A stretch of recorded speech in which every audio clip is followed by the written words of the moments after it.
Hi friends, আজ যাচ্ছি একটা অন্নপ্রাশন নেমন্তন্নতে। তার জন্য আমি, ভাই, বাবা তিনজনেই রেডি হয়ে গেছি। এবার বেরোবো।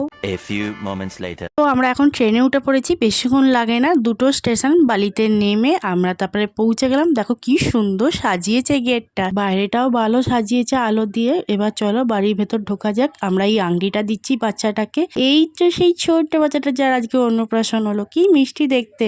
আমি এসে একটু বসলাম, কারণ বাইরে প্রচুর গরম। বসতে না বসতেই আমাদের চিকেন পকোড়া স্প্রাইট দিল, ওটাই বসে বসে খাচ্ছিলাম। তারপর ছোট ভাইটার একটা ছবি তুললাম, কি মিষ্টি দেখতে লাগছে। তারপরে আমিও কিছু ছবি তুললাম, কেমন হয়েছে কমেন্টে জানিও। তারপর আমরা খেতে বসে পড়েছিলাম, রাত হয়ে যাচ্ছিল। এই যে ভাই বসে আছে, আমি খাওয়ার মেনুটা দেখে নিলাম কি কি আছে, তার মধ্যে ছবি তুলে নিলাম। তারপরে খাওয়া দাওয়ার পর আইসক্রিম খাচ্ছি। তারপর নিচে এসে একটু কোল্ড ড্রিঙ্কস খেয়ে নিলাম, যা গরম খাবার হজম হতে একটু কোল্ড ড্রিঙ্কসটা খেয়ে নিয়েছি। নিচে এসে দেখি অনেকজনই এসে গেছে, কিন্তু রাত হয়ে গেছে বলে আমরা বেরিয়ে পড়েছি। আজকের মতন টাটা।